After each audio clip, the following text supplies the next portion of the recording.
Sejam muito bem-vindos a mais um episódio do Bloco Podcast. E o episódio de hoje vai ser uma entrevista com Avelino Morgante. Tudo bem, Avelino? Tudo bem, um prazer estar aqui, muito grato pelo convite e um oi aí para todo mundo que está nos assistindo. Uma saudação aí.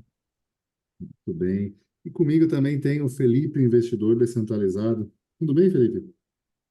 Tranquilo, vamos para mais uma. É um prazer ter o Avelino aqui. E vamos lá, né? Vamos enchê-lo de perguntas. Ah, sim. Avelino, conta um pouquinho da sua história, né?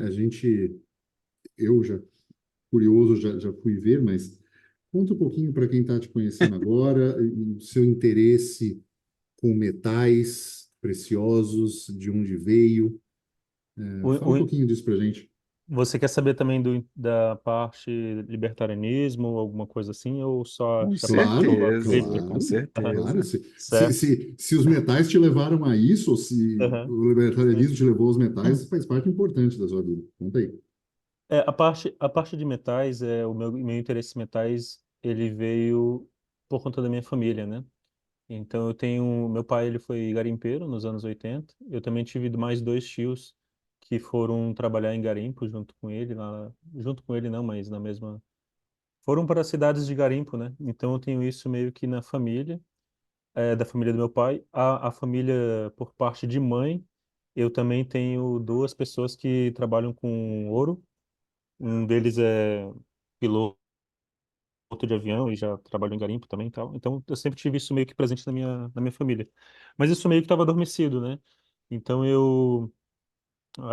isso ajuda a explicar um pouco aí, a gente vou dar um salto na história, né? Então ajuda a explicar um pouco a parte de metais. E a parte libertária, eu assim, eu nunca, quando eu era criança, adolescente, estava na escola, eu não era interessado em política. Mas era um aluno bom ali, gostava de matemática, física, mas eu nunca me interessei em economia e nem política, né? Nem economia e nem política eu era analfabeto. Eu me considerava anarquista, eu era meio, pelas bandas que eu ouvia, eu era um anarquista, assim, de senso comum. Era socialista e não sabia, né? Mas nunca socialista, assim, nunca fui de esquerda, assim, extrema esquerda. Eu acho que eu era socialista leve, assim, aquele cara que não sabe o que tá defendendo, sabe? E aí eu conheci o Sei. libertarianismo através de um amigo que está na comunidade cripto, inclusive, é o Spark no Twitter. E Ah, sim. eu conheci ele em 2010, 2011, época que eu entrei na faculdade. E ele era programador numa empresa do meu primo. Ele trabalhava junto com meu primo mexia com sites e tal. E eu estava fazendo engenharia de computação, e aí eu conheci o Spark, e aí eu achava ele um cara muito inteligente de conversa. Isso foi antes do Bitcoin, né? Então, 2011, 2010, 2011, por ali. E eu conversava muito com ele sobre matemática, sobre tecnologia, tudo. E aí uma vez eu fui conversar sobre economia com ele, né? Sobre coisas assim do país e tal. E aí eu levei uma surra, porque eu fui apresentado a ideias assim libertárias que eu não conhecia. Ele me praticamente eu descobri que era socialista por causa dele, né? Então eu digo até que ele me salvou. Só que diferente de muitas pessoas, eu não levei aquilo como uma ofensa, até porque ele era meu amigo, e eu fiquei interessado naquelas ideias libertárias que ele me apresentou ali pelos meados de 2011, e aí eu fui fazendo um monte de perguntas para ele desde então quem é que vai construir as estradas e tudo mais, né? E aí eu fui apresentado a Mises, a Hayek, a Rothbard e tudo mais, e aí eu entrei no meio libertário por conta dele. Depois eu entrei em alguns grupos de Telegram e Facebook, na época era bem ativo. E aí fui estudando sobre libertarianismo nessa época e foi rapidamente eu virei um libertário, né? E aderi àquelas ideias libertárias ali. Foi nessa época É mais ou um menos. caminho meio sem volta, né? Então, depois que você foi apresentado, o Spark, né, ele foi muito paciente em me explicar, porque eu era muito burro nessa parte política, digamos assim, né, política e econômica. Eu era um excelente aluno em matemática, em física, e isso era o melhor da turma sempre, mas nas ideias libertárias, eu era um socialista e não sabia, né? E eu sinto também, aqui, se eu puder fazer um adendo, que nessa época as pessoas eram bastante abertas a explicar as ideias libertárias. a comunidade era bastante aberta e na época que eu comecei a descobrir o Bitcoin, também a comunidade era muito aberta. Era um pouco diferente do que era hoje, em termos de receptividade a pessoas novatas, iniciantes. Eu estou um pouco afastado do meio hoje, mas eu percebo, eu acho que se eu fosse apresentar essas ideias hoje, eu não sei se isso é uma coisa que me preocupa, eu não sei se eu me viraria um libertário ou se eu, ou se eu estudaria Bitcoin por conta da comunidade. Às vezes eu acho um pouco, não digo assim, não receptiva, né? Diferente daquela época em que eu fui formado ali, que eu tive excelentes professores ali, pacientes pra caralho, para me para me educar, digamos assim, né, para responder perguntas e tal. Mas, desculpa, uma curiosidade. Se diz em que sentido, assim, de você percebe uma certa hostilidade ou uma certa Não, eu sinto necessidade de formar grupos e se atacarem uns aos outros? eu, eu sinto que não necessariamente hostilidade. Eu sinto um pouco de hostilidade também, mas eu digo mais em relação por exemplo, no meio libertário. O meio libertário produzia muitos artigos, tinha muitos debates, debates intelectuais, não debates igual eu acompanho alguns aí de vez em quando, que é só xingamento. Eram realmente uma coisa mais erudita, assim, Sim, pô, vamos explicar o que são ciclos econômicos, e aí o cara escrevia um artigo, aí tinha briga entre sei lá, entre um cara que gostava mais do Mises, um cara que gostava mais do Hayek, aí das ideias ali, não. Mas era uma coisa mais erudita, assim, era uma coisa assim, ó, eu vou escrever um artigo para refutar aquele cara. E sim. aí você tinha os grupos, e aí você perguntava coisa nos grupos, tive essa ideia aqui e tal, e aí o pessoal ia lá no Facebook respondia, no Telegram, eu tinha um grupo no Telegram, eu perdi o contato com aquelas pessoas, mas tinha umas 200 pessoas, era uma bolha, uma bolinha ali. Só que eles eram muito receptivos a responder dúvidas de iniciantes, assim, de libertarianismo. Eu tenho contato ainda com algumas pessoas hoje, mas a maioria eu perdi o contato. Mas era muito mais aberto. Isso meio libertário, né? Era, era vídeos, e aí tinha vários vídeos, os vídeos eram o Ancapsu, né? O Ancapsu fazer vídeos ali O, um o pouco depois Classic, dessa né? época. Isso, vídeos assim de instrução mesmo, né? Ah, e quem que vai construir as estradas e tal. Então Sim, era uma época que os libertários, eu acho que eles eram unidos, até porque tinham poucos. Eu acho que isso também foi uma coisa assim, conforme foi crescendo, eu acho que como é que eu posso dizer, aumentou a oferta, e aí as pessoas passaram a dar menos valor, assim, aquele ali também é libertário. Mas antes era uma raridade você encontrar uma pessoa libertária, né? Era uma coisa que estava. A Dilma criou muitos libertários, mas antigamente era difícil, assim, você ter muitas pessoas libertárias, no Brasil. Então, você dava valor a esses amigos, esses contatos, e eu acho que isso aí e Bitcoin também. Bitcoin, quando você achava um cara que sabia o que que era Bitcoin e não achava que era uma pirâmide, né? Já, já, já você criava amizade ali com a pessoa e trocava ideia e tal, e virava amigo de fato. Hoje eu acho que com esse aumento de oferta, acho que as pessoas dão menos valor, talvez seja isso. e a questão dos conteúdos massificados, né? Assim, a produção é muito grande e precisa ser, né? Assim, algoritmo de Uhum, YouTube, essas coisas, ele precisa postar, fazer cortes, postar, engajar, ser uhum, polêmico, né? uhum, Senão a pessoa não sobrevive financeiramente dizendo disso, né? E uhum. é obrigado a fazer outras coisas e não se dedicar a menos, sei lá, né? Assim, não estou tentando defender, mas também estou tentando mostrar que a produção É, de conteúdo tem sido complicada, né? é só que as coisas mudaram, assim, eu acho que é um pouco como é que eu posso dizer? Um pouco de eu tenho uma saudade dessa época só. Mas assim, algumas coisas estão melhores hoje. É bom ter mais libertários, é bom ter mais libertários, ter mais conteúdo, ter mais fácil, tem acesso mais rápido e tal. Mas eu sinto um pouco de saudade daquela época em que as pessoas eram mais unidas, sei lá. Os libertários, eu achava que com certeza, os libertários eram mais unidos naquela época. É, certamente. E, E e os metais como profissão? Os metais como profissão, enfim, eu acabei pulando aí, né? Os metais como profissão, eles vieram depois, né? Eu tive uma empresa, assim, eu conheci o Bitcoin, eu fazia computação, eu gostava muito da área de segurança da informação, criptografia, sistemas distribuídos e redes, mas principalmente sistemas distribuídos e criptografia. E aí eu conheci o Bitcoin e na época eu estava fazendo computação, estudei aquilo ali, pô, primeiro assim, como que eu vou hackear isso, né? Essa moeda aí tá louco. Como é que eu vou hackear isso aí? Aí depois você percebe que a coisa é mais complexa, assim, e estuda realmente com o protocolo. E eu fiquei maravilhado na época com aquilo, né? Aí tive acesso às ideias do Nick Szabo, do Cypherpunks também, foi tudo nessa época. Aí comprei os meus primeiros bitcoins. Eu não lembro exatamente quais foram os meus primeiros bitcoins. Eu lembro que eu comprei uns bem barato, assim, do preço atual. E eu lembro que eu tinha uma câmera também. Eu vendi uma câmera, uma Nikon P600, por 2.000 e poucos reais. E eu comprei 5 bitcoins com ela.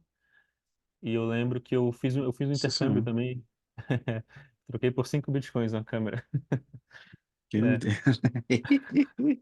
foi tipo uns 400, 500 pila cada um. Reais, né? Aí eu Minerou lembro. bloco, né? Eu lembro que eu fui para a Europa, eu ganhei uma bolsa de Erasmus, e eu morei quase um ano em Portugal, e eu voltei com uma grana também. Na época eram uns 10, 12 mil reais, e aí eu comprei um monte de Bitcoin com aquilo, com essa grana, e aí eu consegui manter meu curso inteiro. é, eu não, porque a computação é um curso bem difícil, eu me formei eu e mais uma pessoa só. E aí o pessoal, porra, mas você não trabalha, como é que você tá fazendo? Tava, tem uma grana parada aí. Eu tinha uma ajuda da minha família, mas eu também, os bitcoins me ajudaram muito. Ele foi vendendo e foi subindo pra caramba. E me ajudou a manter no meu curso. Aí depois eu fui para a Unicamp, eu fui fazer mestrado em nanotecnologia na produção de painéis solares. Só que o ambiente acadêmico ali para mim era muito tóxico, eu não gostava.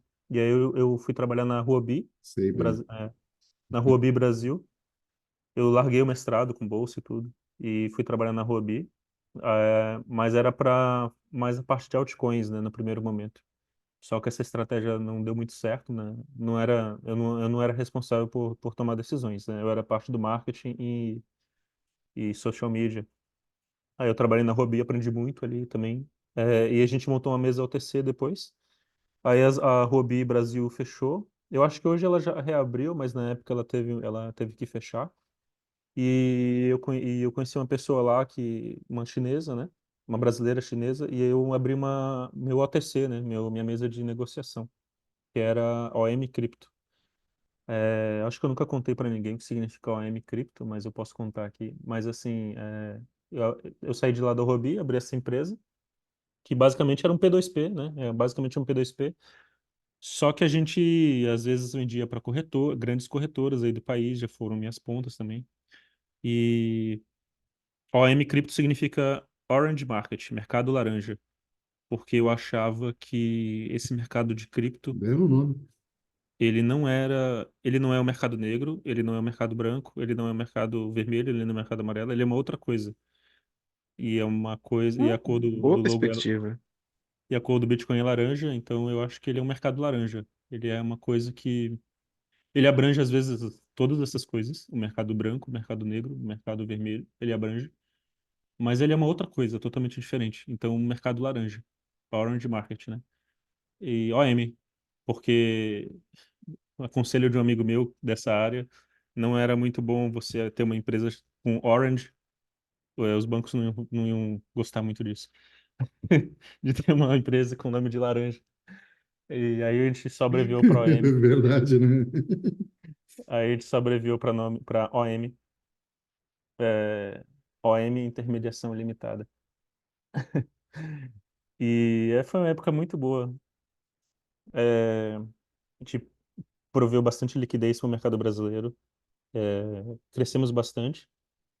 E aí depois eu acabei saindo, vendendo a minha empresa, a minha É, parte da empresa, e só uma entrando no mercado de curiosidade. metais. Isso foi em que ano? Foi na época em Isso. que havia esse problema de É, spread alto no Brasil? Assim, isso foi em 2017. Eu sou ruim com datas, tá? Eu sou Né? péssimo com referência de. Mas eu acho que foi 2017. 2017, 2018. Então foi bem na época que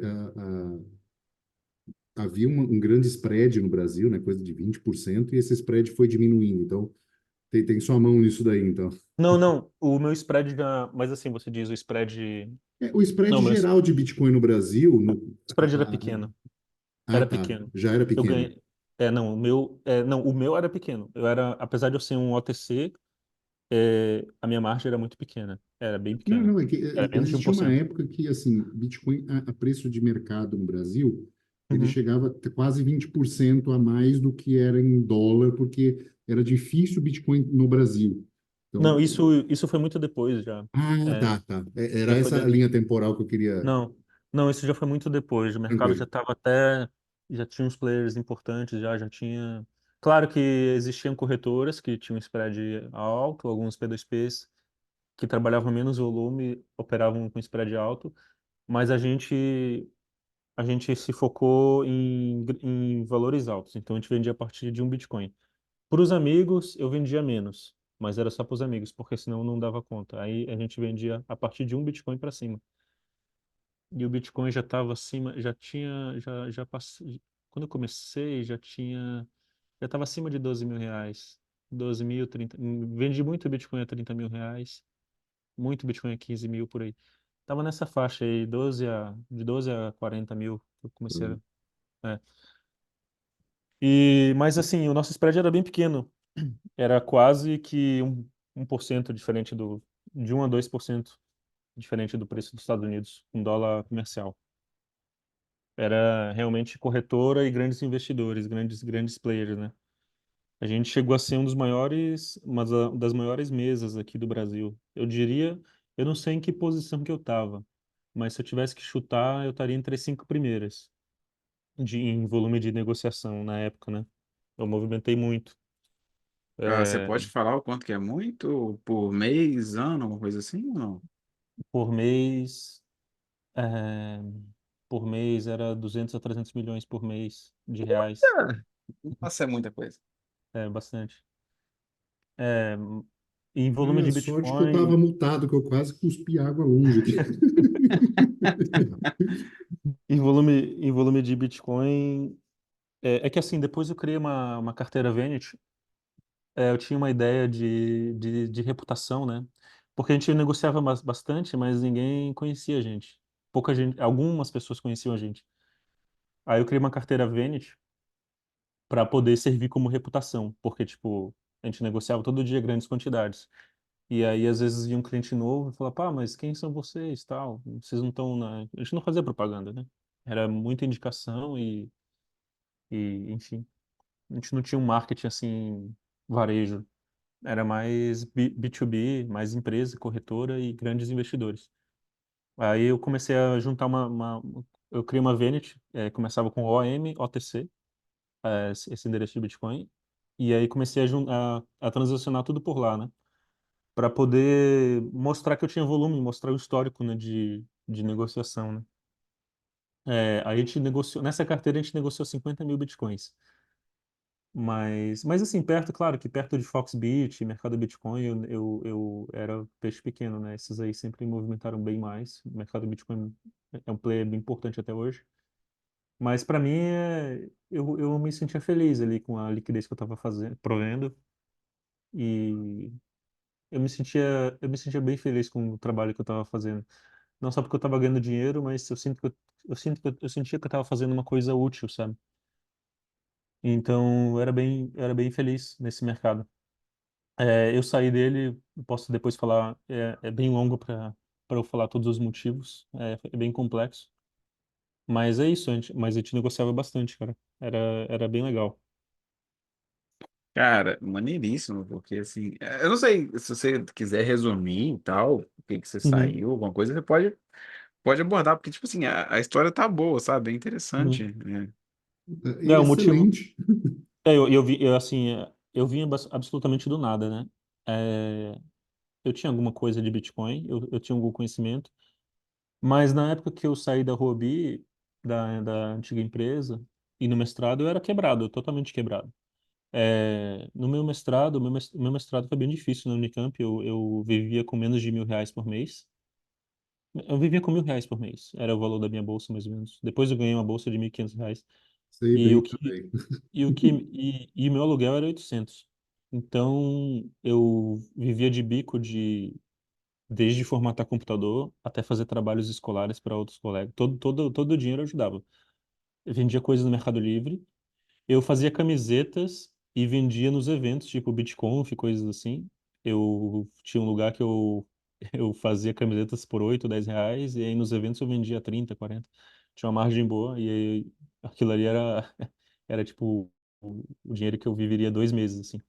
E o bandejão da Unicamp, almocei muitas vezes no bandejão da Unicamp, e graças a Deus, assim, foi que, por R$ 1 foi o que me ajudou, né?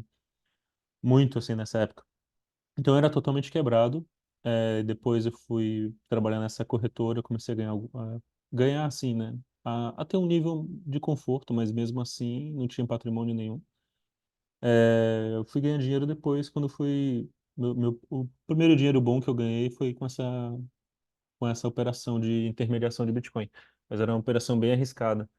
Tem muito risco envolvido nisso. Cheguei a perder dinheiro também com isso daí. E eu acho que eu nunca falei Você diz com a OM, né? com a M, sim, sim. Sim, tá. Perdi dinheiro. Ganhei, claro que eu saí, meu saldo é positivo, mas eu perdi dinheiro grande assim umas 3 vezes. E aí eu vi que a operação era muito arriscada. É uma operação com muito risco. É, o motivo de eu sair, eu nunca contei isso em nenhum podcast, mas eu tive um sonho. Esse foi até engraçado, é bizarro isso, né? Então você pode interpretar isso como um aviso ou como uma coisa subconsciente. Mas qual que era o cenário dessa época? Banco nenhum gostava da gente. Perdi conta em vários bancos. Eles encerravam mesmo as nossas contas. Não gostavam da gente, achavam que era pirâmide, lavagem de dinheiro, qualquer coisa assim, porque passava uma grana absurda Até e hoje é ficava, assim, viu? e Só ficava pra você muito pouco. saber. Né? Quem mexia com Bitcoin era pior que traficante. Se chegasse um traficante lá, talvez, no banco, talvez, talvez tivesse sido melhor do que um player de Bitcoin, para intermediar Bitcoins. Então na época era bem feio assim. Não tinha regulamentação nenhuma, então não só banco, mas tudo, qualquer player, qualquer ponta que olhasse pra gente, achava que a gente era sujo. A Receita Federal queria começar a fazer aquela instrução normativa. Nossa, aquilo ali foi uma dor de cabeça grande na época, porque ninguém sabia muito. Em termos jurídicos, a operação era frágil, porque a gente ganhava sobre a intermediação e a gente tinha medo da Receita Federal querer cobrar sobre o valor todo depois, porque a FII que a gente ganhava era muito pequena, a gente ganhava uma taxa de 0,2, 0,03%, dependendo do cliente, 0,15% na operação toda. E então, passava 1 milhão, ficava uma quirelinha ali só, né? Passava R$ 1 milhão e ficava só uma quirelinha. Então tinha muito. Se emitisse um boleto em cima do valor todo, até explicar, como diz, até explicar que Exatamente. focinho de porco não é tomada, o É. boleto já acabaria com a vida, né? Não tinha KNAI, hoje parece que tem KNAI de corretora, né? Então eu entendo assim do ponto de vista, eu sei que tem muitos libertários nos ouvindo, mas entendo do ponto de vista empresarial, dos riscos que a gente corre ao empreender, né? Não tinha KNAI de Sim. corretora, era KNAI de intermediação. Então, juridicamente era um pouco frágil, a gente tinha um pouco de medo, sim, dessa operação, né? De ser cobrado depois, né?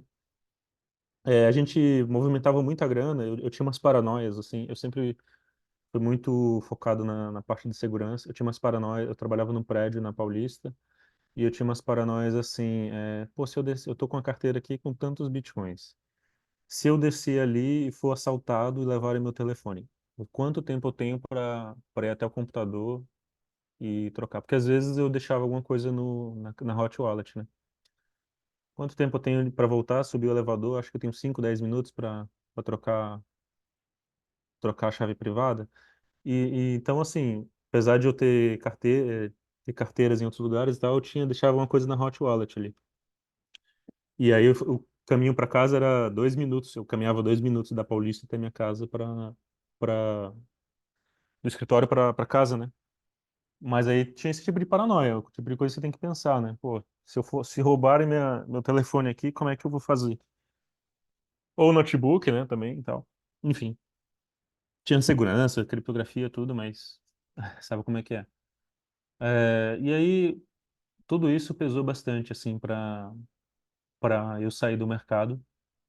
Eu sempre falei em todas as lives, tudo que eu já participei, que uma coisa é você ter Bitcoin e outra coisa é você trabalhar com Bitcoin. É um risco totalmente diferente. Eu diria que é mais arriscado você trabalhar com Bitcoin do que você ter o Bitcoin. Você ter o Bitcoin ali numa carteira, numa paper wallet, numa hard wallet, sei lá. Hoje o pessoal usa as plaquinhas de metal, né?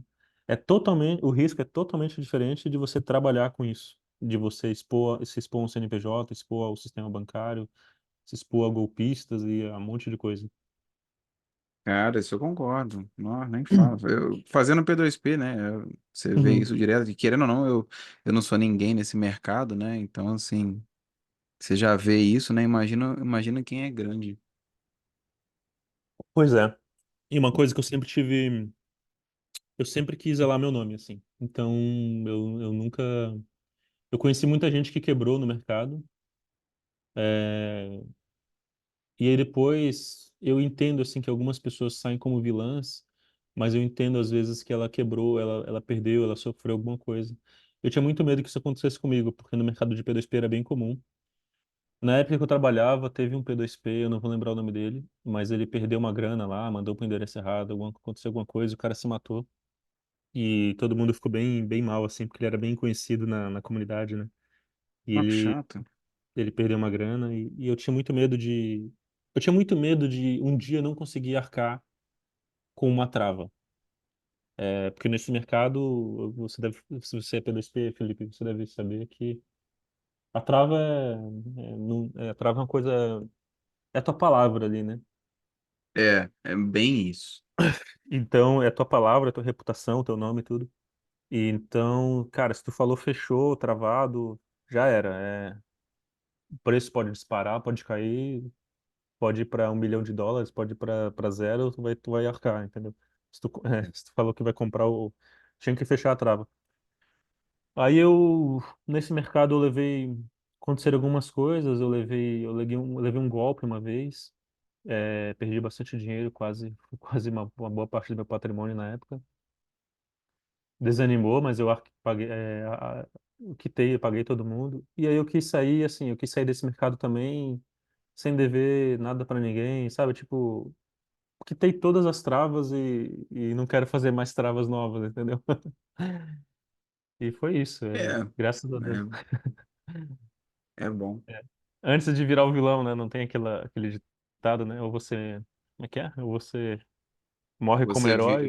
Morre como herói, você vive longo o suficiente pra se ver tornar o vilão, uma coisa assim. Então, foi isso, eu parti para outra, assim. Então foi isso. É, não, legal, é diferente, né? Porque Uhum. é uma vivência e são algumas preocupações que você fala que até eu tenho, né? E assim, igual eu te falei, eu atuo hoje como P2P, mas assim, para coisas que são pequenas ainda e tal. Então, assim, eu ainda tenho formas, né? Ainda consigo não atuar de forma ilegal, entendeu? Não atuar de Uhum. forma totalmente fora da lei, porque assim, as regulamentações, cara, elas estão crescendo de um jeito, sabe? E a limitação tá ficando muito grande, né? Em cima de qualquer coisa que envolva movimentação de cripto, né? Que tá Uhum. assim, tá ficando difícil. E assim, eu sinceramente, daqui a pouco, eu também acho que não vou conseguir fazer, né? Porque você vai ficar. O problema, né, de Uhum. você ficar ilegal, né, que assim, gera um problema massa pra você e, porra, é um risco que eu não quero correr, entendeu? Uhum. Não, não. Eu Então, tinha. A minha operação ela era legalizada, né? sim. Mas é frágil juridicamente ainda, o mercado, o negócio do Bitcoin Exato. ainda é frágil. É, Se os caras quiserem, eles acham um motivo para tomar o que eles acham que é É, deles. é aquela. Cara, se você for olhar, é a acusação to go que o Estado usa para qualquer movimentação financeira. É você Uhum. estar ligado com lavagem de dinheiro e ocultação de bens. Pronto. Aí É eles jogam, né? os Sempre quatro jogam isso, que cavaleiros. sempre cola, né? É os quatro cavaleiros do Info Apocalipse do time aí, que É é, tipo isso. é tráfico de drogas, lavagem de dinheiro, tráfico de órgãos, é E sempre, terrorismo, sempre isso, terrorismo, é sempre, sempre. É. é, Aí o Estado vai e te processa sem. Pode reparar, qualquer notícia que sai, ele está envolvido com lavagem de dinheiro, sonegação, é tipo assim, eles só jogam, né? Eles indiciam então, o cara nisso e vai que pega, sabe? então, nessa pegada aí tem uma história para contar, uma história bem curta. Uma vez a gente tinha um compliance, né, um advogado, e ele sempre nos alertava. A gente queria deixar a operação redonda sem riscos, né, pra gente. Aí uma vez ele falou assim: vocês foram convidados para participar de uma investigação acho que era da Polícia Civil. Eu falei: como assim convidados? Vocês negociaram Bitcoin de pirâmide. Eu falei: não, não negociei Bitcoin de pirâmide. Não, negociaram, vocês negociaram Bitcoin de pirâmide. Aí eu fui ver, né, esse relatório, era uma investigação, realmente eu tinha sido convidado. Ele até brincou assim: eu recomendo altamente que vocês participem. Eu falei: claro. Eu negociei um Bitcoin que 5 blocos anteriores, 5 blocos não, 5 transações anteriores era de uma pirâmide. Aí passou para um, passou para um, passou para um, passou para um, passou para um, passou para mim, e aí depois eu passei para frente e depois, enfim, foi pro rumo dele, né? E aí a polícia sabia que era uma pirâmide, a polícia civil, e sabia a ponta que eu tinha, a ponta final. E eles estavam querendo tentar encontrar todos os intermediários ali envolvidos. Aí eu tive que falar, eu comprei desse cara, que era uma corretora, inclusive, e vendi para esse. Tive que falar na investigação. E esse tipo de coisa mete muito medo na gente, porque, porra, como eu não sabia que 5 blocos anteriores, cinco blocos, não, 5 transações anteriores era de pirâmide o Bitcoin. Eu comprei dessa corretora aqui, tá aqui a nota fiscal, porque nesse mercado de OTC é assim, às vezes eu tenho o melhor preço, às vezes não, às vezes é outra mesa. Então eu tinha contato com todo mundo e eu comprava de quem estava mais barato. E, e aí, às vezes eu comprava, às vezes eu vendia para uma corretora grande e no outro dia eu comprava. Então depende do dia, eu era comprador, eu era vendedor da mesma ponta. E nesse caso, inclusive, era uma corretora grande e os bitcoins tinham passado por ela e naquela época não tinha tanto esse software de rastreio igual existe hoje. Mas eu fiquei bem impressionado com o nível, o pessoal desdenha muito o nível aí das forças de segurança, o nível de. Eles têm ferramentas aí para rastrear esse tipo de coisa, né? E esse negócio, isso aí ficou também matutando na minha cabeça aí, porra, imagina só, é, é o que você falou aí, né, deles acharem qualquer argumento aí para. E foi uma transação só, de milhares. Eu negociei alguns milhares de bitcoins e essa foi a única transação que isso aconteceu, que É pelo muito menos eu tenho conhecimento. complexo, né? Essa Uhum, pergunta retórica que eu vou fazer agora, provocativa, né? uhum. Então, é um risco a mais para o empresário lidar com uma rede com pseudo-anonimato, é isso? Já falei, já briguei com as pessoas falando que não é totalmente fungível e, enfim. Mas é por isso aí, não é totalmente fungível, não. Não é anônimo. Eu diria até que a Receita, a Polícia Federal, e sabe lá o que a NSA deve ter. Eles devem rastrear muitas transações de Bitcoin. Eu sempre parto do ponto de que se você for inimigo do Estado, é, não digo só em relação a Bitcoin, é qualquer coisa, seu aparelho de telefone, sua Alexa, qualquer coisa, sua TV, tudo vai estar monitorado, sua rede, a sua rotina. Vai para casa tal hora, tal. Você for inimigo do Estado, você está ferrado, né? Então, não é diferente com o Bitcoin e também não é diferente com o sistema financeiro de sigilo bancário e tudo mais. É. E saindo disso, né, quando você se viu nessa situação e viu que não valia a pena o risco, foi aí que você se voltou para os metais, é isso? Sim, é, eu tinha alguns planos adormecidos. Eu fui para mestrado em nanotecnologia, eu sou formado em computação. Por que que eu fui para nanotecnologia? Porque eu fui meio que contaminado por uma ideia que ainda não existe, e é uma coisa que eu quero implementar um dia, que é um dinheiro eletrônico. O dinheiro, a gente existe dinheiro digital, né? Dinheiro criptográfico, mas é diferente de eletrônico. Eletrônico, eu quero dizer hardware, né?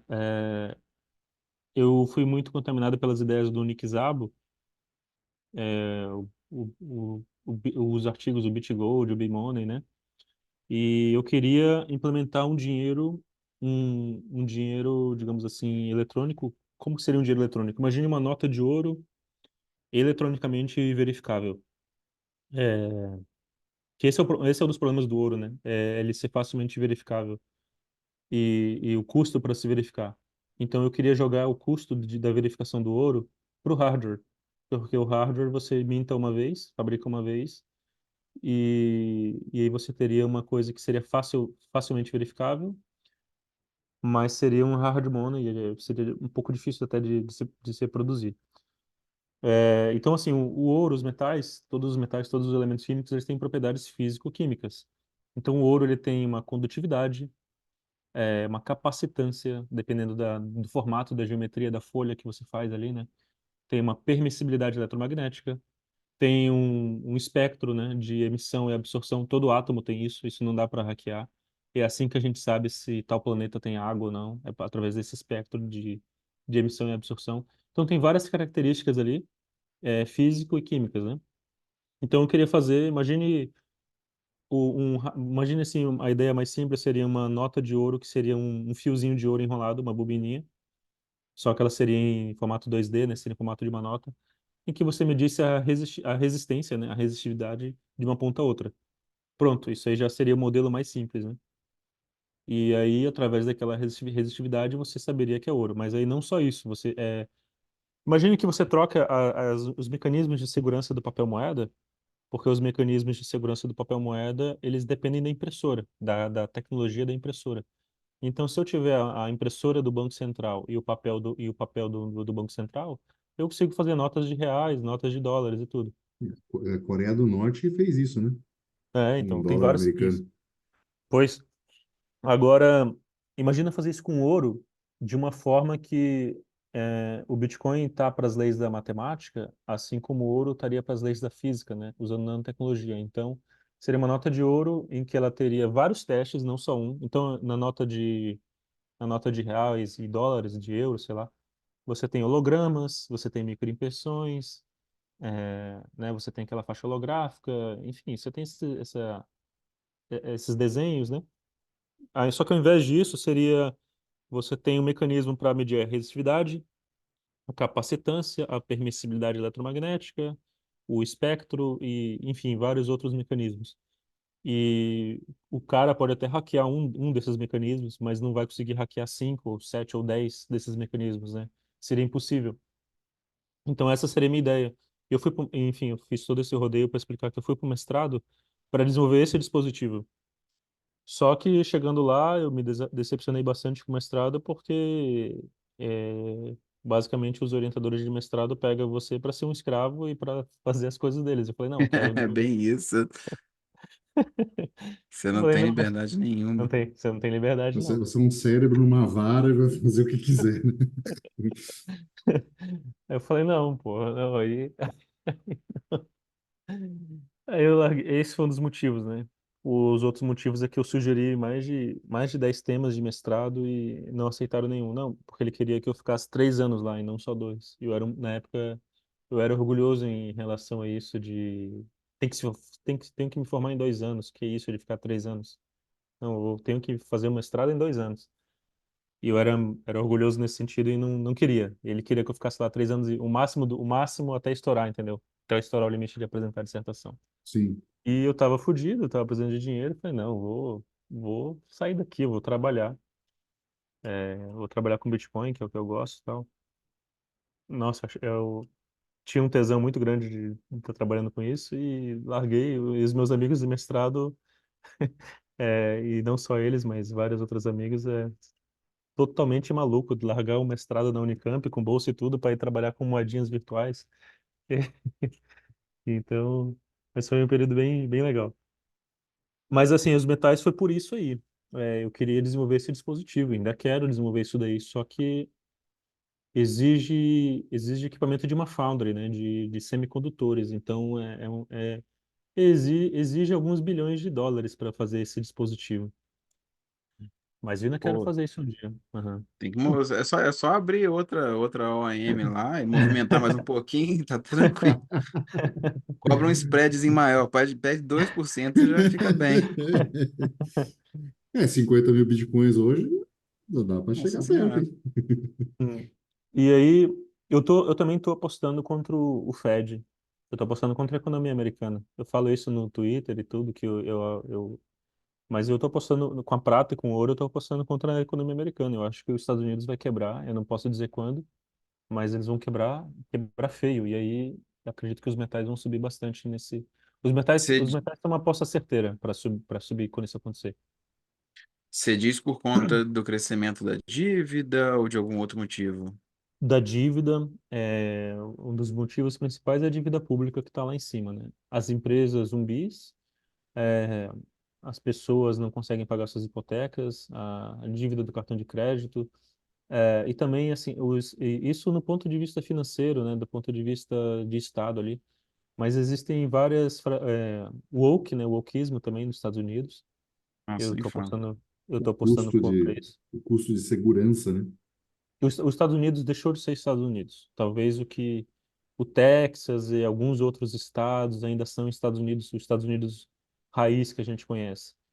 O resto ali já é socialista ou comunista, alguns outros estados ali. E isso não vai dar certo. Se parece muito com a queda de Roma. Os Estados Unidos está seguindo o mesmo roteiro de Roma. Eles vão quebrar e talvez Igualzinho. até talvez se fragmentem também. Ah, era. O Ah, Texas já é o primeiro exemplo, né? os Estados Unidos tem. Às vezes o pessoal no Twitter fica falando comigo, mas quem que vai peitar os Estados Unidos é o maior exército, é o maior investimento militar. Mas Roma também era. Assim, Roma caiu por conta da moeda. As guerras ali com a periferia, isso foi secundário. Por conta da moeda e por conta que os Estados Unidos estão cometendo os erros de Roma, tanto na moeda, na parte política, enfim, em vários aspectos, assim, o aspecto cultural, o wokeismo, a cultura dos Estados Unidos já não é mais a mesma, né? É uma nação que eu admiro, assim, pelo passado histórico, né? O capitalismo e tudo, as indústrias, eu admiro os Estados Unidos por muitas coisas. Então, não desejo mal, nem nada disso, mas só que eles abandonaram esses valores. Então, por eles terem abandonado esses valores, eles vão quebrar, como qualquer outro país que siga os passos do socialismo. Assim, eu também ah, imagino que isso pode acontecer. Igual você falou, eu não consigo precisar a data, mas assim, eu vejo isso não só para os Estados Unidos, mas também para algumas outras sociedades, cara. Você vê. E não tem a ver com guerra, tem a ver com. É tipo assim, a Cultura. própria sociedade implodir, sabe? Uhum, É uhum, uma coisa deles mesmo, entendeu? Eu também acho que isso pode acontecer, eu não sei quando, né? E é difícil falar, né? E assim, isso meio que puxa, né, pro lado, por exemplo, do Bitcoin, né? Que a uhum. gente meio que se protege usando ele e tal, né? Mas é complicado. A gente está em tempos difíceis. É. Você falou uma coisa interessante, né? Assim, que eu também concordo. Se os Estados Unidos fracassarem como nação e colapsarem em cima do próprio dinheiro, os metais valorizarão bastante. Uhum. Você acredita também que o Bitcoin vai surfar esta onda ou não na mesma magnitude ou, É enfim, essa, é o que... essa dúvida que você tem que, que me faz ser mais bullish nos metais. Eu diria assim, os metais é uma aposta certeira. Eu acho que o Bitcoin Sim, ele pode, mas é justamente isso, ele pode. Eu não tenho essa convicção, entende? Mas ele pode. Eu acredito até que vai. Mas quando você tá lidando com as suas apostas, eu aposto, os metais é uma aposta certeira, eu diria. Mesmo que, mesmo que talvez o Bitcoin tenha um potencial nesse cenário, talvez pode ser um potencial maior, mas é uma dúvida, né? Isso junta recentemente com algo que eu ouvi com o Urs falando e ficou na minha cabeça. Dinheiro é aquilo que as pessoas disserem que é dinheiro e usarem Uhum, como dinheiro, né? uhum, Eu creio que numa situação catastrófica dessa, da queda do dólar como um todo, né, de moeda global, é muito mais natural que as pessoas se voltem a algo que já foi usado como dinheiro e teve sucesso, né? inclusive, A gente não pode desmerecer o sucesso do padrão ouro, né? sim, sim. Inclusive, assim, uma coisa que os libertários, às vezes, eles não entendem, eu não sei.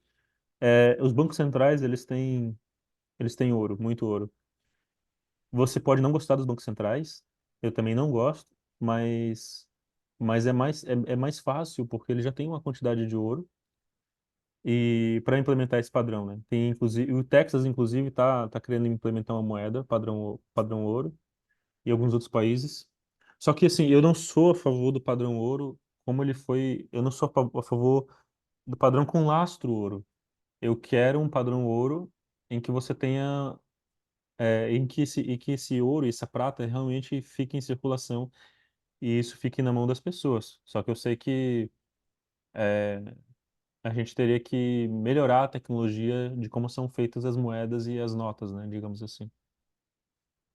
É isso que eu ia falar, porque acaba sendo difícil, né? Você ter aquilo como circulação, ou é uma coisa que hoje em dia é ocupar espaço físico, né? O pessoal já não Uhum, usa mais dinheiro físico, assim, então uhum. talvez essa aplicação seria um pouco difícil, né? Sim. É, Eu. teria que ter algo como uma função no celular para verificar se aquela nota tem essas propriedades de ouro, né? Uhum. Eu entrei nesse ramo de metais com a cabeça. Eu pensei em basicamente duas coisas. Uma em apostar contra a economia americana, apesar do Warren Buffett falar que não, eu acho que é o momento certo de apostar contra. Eu estou apostando contra a economia americana. Gosto muito dos Estados Unidos, tudo, mas a minha aposta contra é a aposta em metais, né? Assim como vocês também, ao comprar Bitcoin, também estão apostando contra o dólar, né? O Bitcoin é Sim, cotado em dólares, sim. então, de certa forma, a gente está no mesmo lado nisso aí. Mas eu pensei em entrar nesse ramo para desenvolver dinheiro. Porque pensa, meu concorrente aqui no Brasil eu penso que é o Banco Central. Eu não penso que eu estou no ramo de investimento. Eu penso que eu estou no ramo é uma coisa meio hayekiana. Eu estou no ramo de produção de dinheiro. Apesar de que hoje muitos dos meus clientes são investidores, investem na prata por conta da parte industrial, Bela por conta perspectiva. mas eu me vejo, isso para mim, essa parte de investimento é uma distração. Eu estou no ramo de dinheiro. E eu acredito que o ouro e a prata, eventualmente, eles vão voltar a ser dinheiro. Tem uma coisa que eu concordo com algumas pessoas no Twitter, eles falam que o ouro e a prata foram demonetizados, né? Desmonetizados.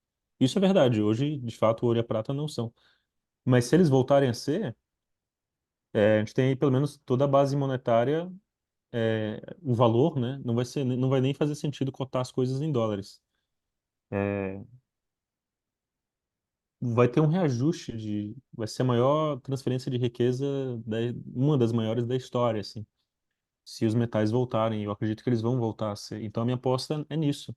É um investimento, mas eu estou apostando que os metais vão voltar a ser dinheiro, né? Claro que a gente tem uma longa estrada até lá, mas eu diria que é uma coisa natural, assim. A humanidade testou isso por 6.000 anos e várias nações, várias civilizações que não tinham contato entre si usaram esses metais como dinheiro, apesar de todas as limitações e tecnológicas da época, né?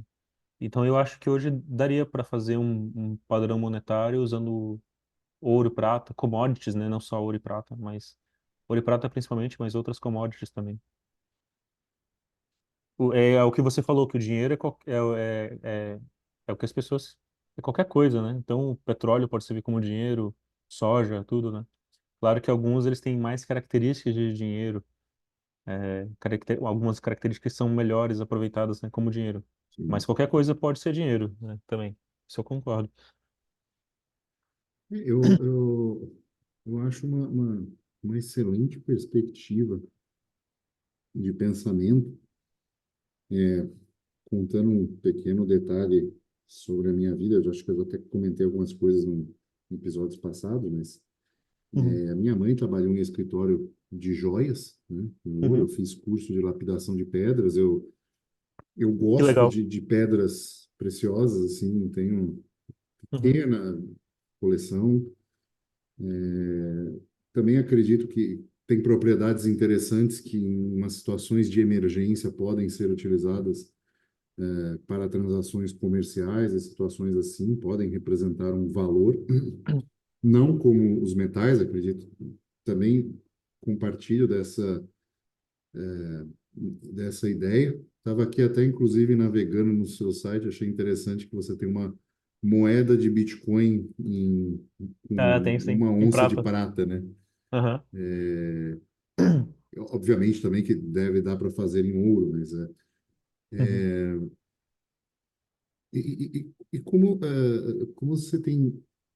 você se vê em relação a isso nos próximos anos, assim, os seus investimentos vão continuar focados no metal, ou você vê ainda não só no Bitcoin, mas assim em alguma criptomoeda com maior privacidade, né? Porque você Uhum. mesmo saiu do negócio por perceber que o pseudo-anonimato era ruim.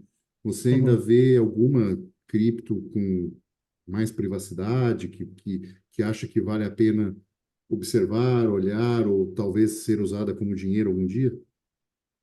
Eu tô bastante afastado do mercado de cripto, assim, a minha cabeça mesmo, né? Tenho ocupado bastante pro lado de metais e para outras empresas, outras áreas que eu atuo. Primeiro, respondendo a tua pergunta, não me deixa esquecer as duas perguntas, né? Primeiro, como eu me vejo nos próximos anos. Eu também quis sair do mercado, até mesmo para ajudar o Bitcoin. Enfim, alguns maximalistas não vão gostar dessa frase. Mas, assim, ajudar a liquidez, né? Eu não gosto do dinheiro fiduciário, nem do sistema bancário de reserva fracionária, desse todo o sistema financeiro que nós temos.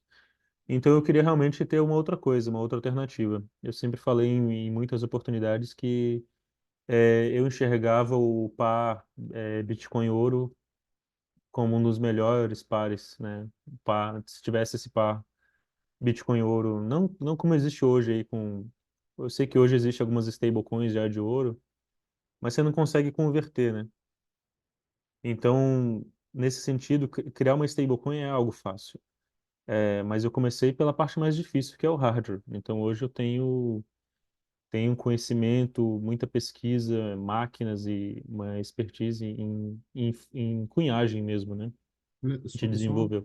só um pequeno detalhe: supostamente, se você for no escritório da Pax em Nova York ou em Londres, você consegue converter os tokens em ouro físico mediante uma taxa, tá? Ah, Será? Supostamente. isso em que lugar? Nova York ou Londres. Uhum. Supostamente, tá? Não Certo, testei para certo. saber. Só vi Então no eu site quero. deles e Claro, achei claro. interessante a informação. Não, legal. É, Então, eu acho que deveria ser assim em qualquer lugar do mundo, né? Mas a gente destruiu esse padrão ouro. Eu acho que eu quero um dia ter uma stablecoin, mas que fique bem claro que ela vai ser uma espécie de título de dívida que você pode resgatar. O ideal é que não seja, o ideal é que as pessoas realmente transacionem em metais físicos.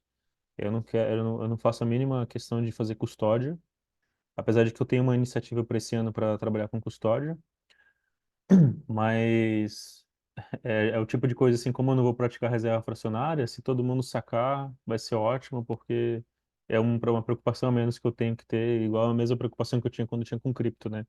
De fazer custódia por um tempo. Sim, Mas eu vejo muito isso, a stablecoin como apenas um método para eu transferir de um lugar para o outro e a pessoa sacar imediatamente em uma parte ali confiável, né? Em um banco. Eu gosto do sistema bancário eu não gosto do sistema bancário moderno, mas eu sou a favor de ter um sistema bancário de que você tem partes e contrapartes e que você pode, se você quiser deixar garantias lá em custódia, até para ter um mercado de yield, né, de juros e de empréstimos Sim, e outros produtos financeiros que são essenciais para empresas e para o capitalismo. Então, eu acho que um dos grandes males hoje é que todo esse sistema ele está deturpado desde a criação de moeda, Banco Central, tá tudo totalmente deturpado. Então você não tem como ter um sistema de mercado livre, não tem como você desenvolver as empresas, desenvolver o capitalismo, enfim. Então, para isso a gente teria que reconstruir todo esse sistema. Então, eu estou fazendo a minha parte em tentar reconstruir alguma coisa. Não sei se eu vou reconstruir tudo, mas no que eu puder, pelo menos a fabricação de moedas já está acontecendo. Aí depois a gente vai para custódia, depois vamos para stablecoin, depois vamos para um sistema financeiro. E o meu sonho é ter o Pix de ouro e o Pix de prata. É, e depois ter o par Bitcoin ouro, Bitcoin prata, em que você pode ir lá e resgatar. Aí pronto, aí a gente não precisa mais de governo, porque sim. você mata a fonte ali de dinheiro. É isso, é simplesmente isso, esse é o plano. Acabar com o sistema fiduciário e acabar com o Banco Central, e aí você acaba com o Estado dessa forma. Tem uma curiosidade Então, aqui que cuidado para talvez. o Estado não ficar seu inimigo, tá? Não, pago os meus impostos em dia. Eu também, infelizmente. Avelino, talvez uma curiosidade, não sei se você acompanha assim, mas aqui em Portugal me Uhum, surpreendeu a quantidade de lojas em cidades pequenas, qualquer cidadezinha tem ourives, que tem mercado de ouro, sabe? É só você uhum. chegar com ouro, vender ouro. Assim, é Ah, em muito Porto tem muito. simples, exato, é muito simples liquidar ouro aqui, Liquidar. sabe? Uhum. É algo que me surpreendeu, sabe? Que um proto-padrão ouro ainda existe aqui, sabe? Sim, sim, sim. Isso em alguns países da Europa. No Brasil, isso já teve mais hoje em dia, mas ainda tem algumas cidades que tem essa liquidez. E meu pai me falou uma época, quando ele trabalhava nas cidades de garimpo aqui no Brasil, todos os lugares da cidade de garimpo era ponto de compra de ouro. Então, assim, você ia na farmácia, o cara tinha uma balança. Então, você podia ir lá e pagar em ouro, e era igual você pagar em espécie, né? O cara Sim, pesava ali e fazia o acerto, e você comprava o remédio, ia no açougue. Só que as pessoas foram se esquecendo.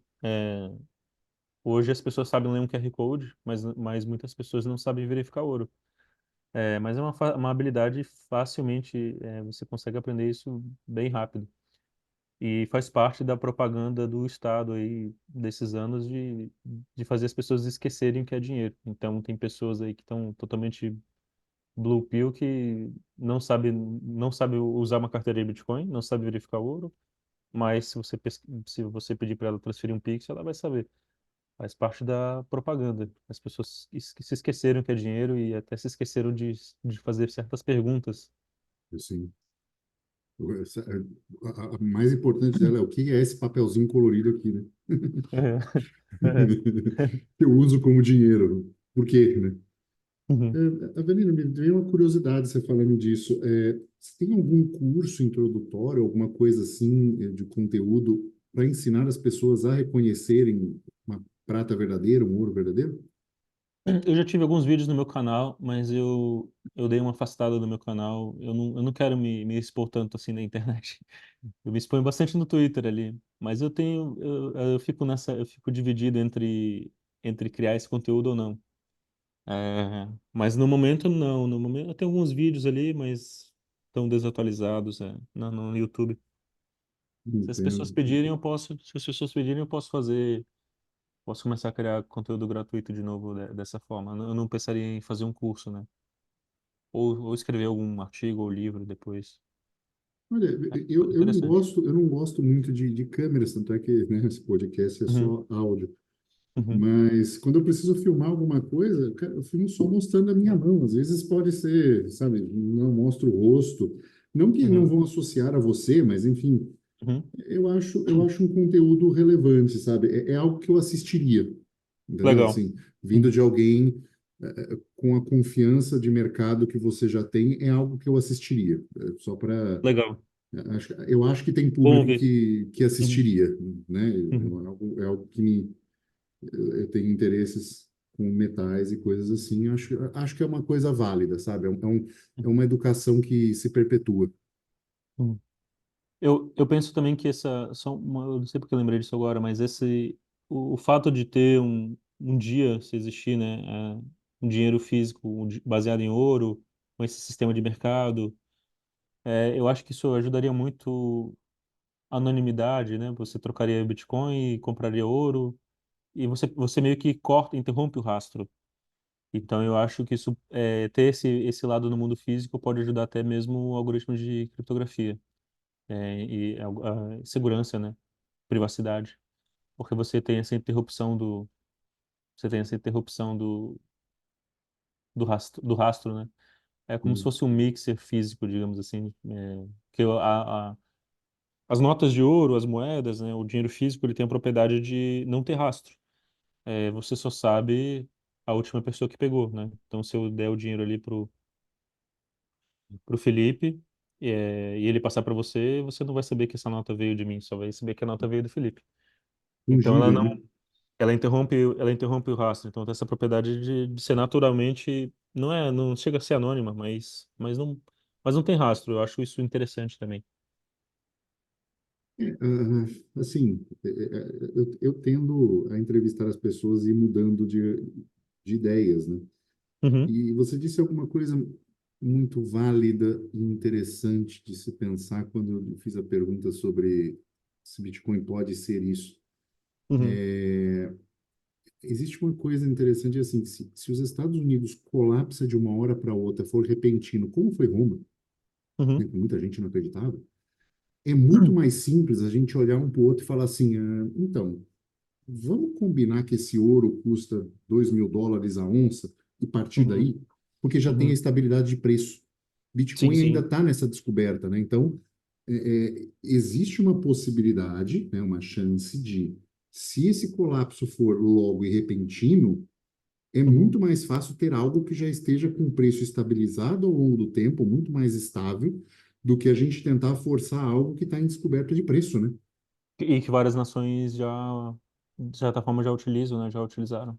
Tem Sim, estrutura para. sim, sim, a estrutura está pronta, né? Eu acho assim que esse cenário dos Estados Unidos quebrar, eu penso muito nele, né? Mas eu acho que no início seria um caos total, assim, para os mercados, até inclusive para os mercados de metais, para cripto, para tudo, mercado acionário.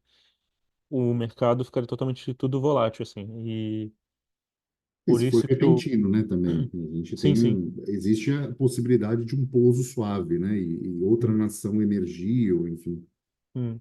A gente está numa época, já faz um tempo que eu falo sobre isso publicamente, que a gente está numa insegurança, né? Então, altamente recomendável ter armas de fogo, ter fontes de. Por isso que eu me virei um pouco sobrevivencialista, me descobri sobrevivencialista, porque Sim, realmente é difícil projetar cenários e saber o que vai acontecer. Eu vejo assim, às vezes algumas pessoas depositam todas as suas esperanças no Bitcoin e como se fosse uma aposta certeira e eu pelo menos não consigo pensar assim. Eu acho até que no primeiro momento eu não vou nem olhar para ouro e Bitcoin. Eu vou pegar meu fuzil e pegar minha família e ir pro sítio. E o sim, mundo pode se explodir que eu vou ter água, eu vou ter comida e vou ter meus preparativos, sabe? exatamente. Então é, Avelino, a pode- gente está encaminhando para o final. Esse é o momento que o Felipe traz alguma notícia do mundo Fiat, assim, a gente comenta alguma coisa. O que você Uhum, trouxe para a gente, Felipe?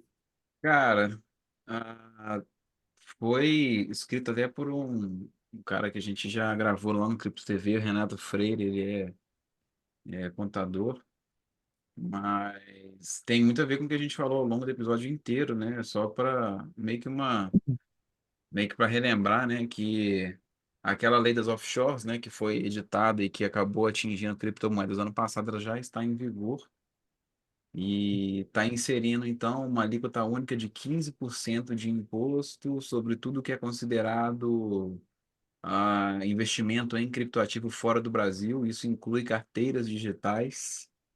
Uhum. Então, em tese, o que está na sua wallet tem que ser pago 15% de imposto. A gente não sabe ainda, mas imagina que seja quando você for tornar isso em reais.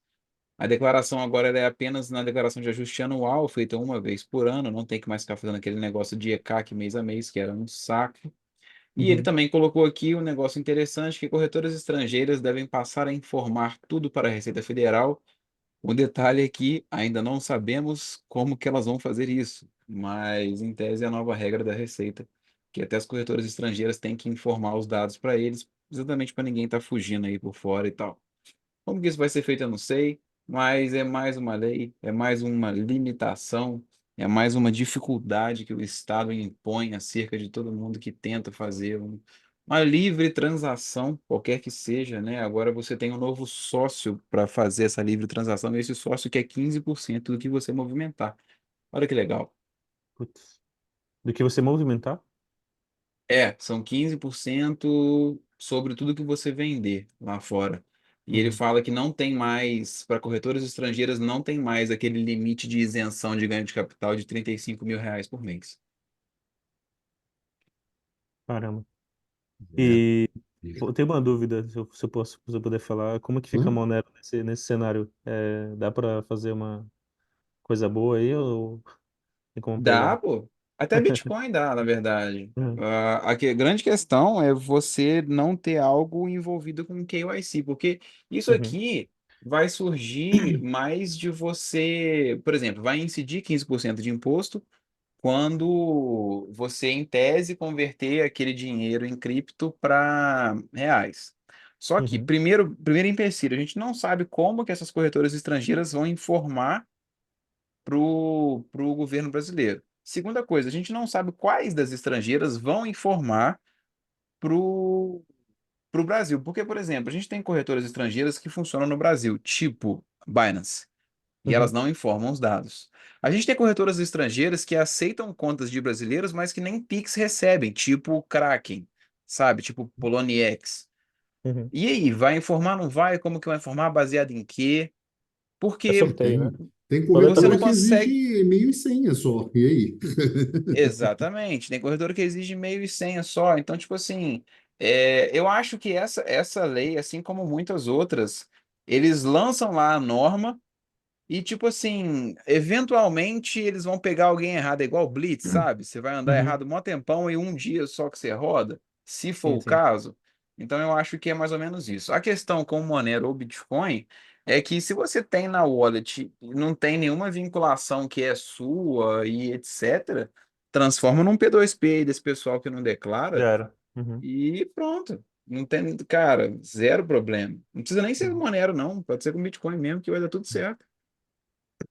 Pois é. Tem que se adaptar. Vai ser isso, porque assim, na Alemanha, né, eu até repostei isso ontem, eu acho, no Twitter, que eles fizeram aquela lei, né, onde compras em P2P eu acho que estão proibidas, né, agora é crime, e toda carteira que você tiver de Bitcoin, você tem que regularizar ela junto com o governo, sabe? Todo Pra poder endereço, rastrear uma tudo. coisa assim. Exatamente. Então, tipo assim, você tem três endereços lá de Bitcoin lá na sua carteira. Aí você tem que falar, ó, esses três endereços são meus, e aí para você registrar com o governo, você ainda tem que pagar uma taxa. Sabe? Tipo assim, ridículo. É tipo você falar onde você Ah, mora. Mas Eu moro alemão aqui. faz é, isso, viu? Alemão vai fazer tudo direitinho. Vai sim. vamos, mas assim, a grande questão é, tudo bem, até no Brasil, as pessoas elas fariam isso, eu acho. A grande questão é que você pode não fazer e vai estar tudo certo, vai tudo funcionar muito facilmente, entendeu? Então, assim, é um meio muito frágil de você conseguir controlar, entendeu? Eles Hum. estão lançando lá, oi, agora você tem que registrar seu Bitcoin, beleza? Beleza. Uhum. Alguém não vai registrar e vai continuar transacionando normal, entendeu? Porque você não precisa de meios legalizados, você não precisa de locais garantidos pelo governo para mandar o seu Bitcoin, para trocar ou não, entendeu? Talvez no futuro Mas exista, né? Mas aí Monero tá aí para isso. é aquilo, afasta o homem médio, né? Que não quer ter problema, Isso é que verdade, isso é esse, verdade. esse o foco é esse, né? A nossa briga é esse, é o homem médio. É o homem médio dizer, não, eu quero isso, ou o homem médio, puta, eu não quero, é dor de cabeça. Essa é a diferença entre a coisa colapsar ou não, né? Uma coisa que eu sempre falei é que o Estado iria atacar a liquidez, né, as corretoras e os P2Ps.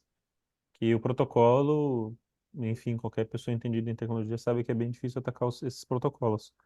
Mas, Tacar o uso é fácil, né? agora atacar o CNPJ, o CPF ali eles vão tentar. Eles vão Avelino, tentar. Uhum.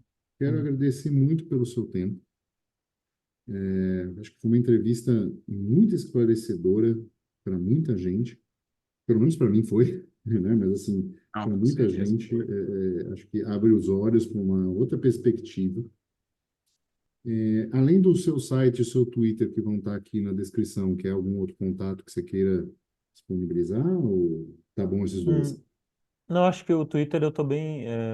Quem quiser seguir é Avelino Real, né? Real com U, Real. Eu sou bem acessível lá no Twitter, diria. Sim, Mas acho que eu tô usando hoje em dia, eu tô usando mais o Twitter. E agradeço bastante o papo, foi bem legal. E o site é morgantes.com, M-O-R, é meu nome, né? Morgante, com S, morgantes.com. Quem quiser fazer uma visita lá, será bem-vindo. sim, sim. É um site bem bacana, inclusive. Bom, vamos finalizando mais um episódio. Se você gostou, deixe 5 estrelas ou deixe o like no Twitter, no YouTube. O comentário também é importante para a gente, ajuda no engajamento. Se gostou, quiser enviar uns satoshinhos, envie para quinteiro@zebedi.gg. Ou se tiver no Fontem, nosso app de podcast favorito, é só enviar direto o episódio, ou fazer um corte e a gente vai receber também. Você pode receber com like se tiver feito um comentário legal, tá bom? E ficamos por aqui e tchau.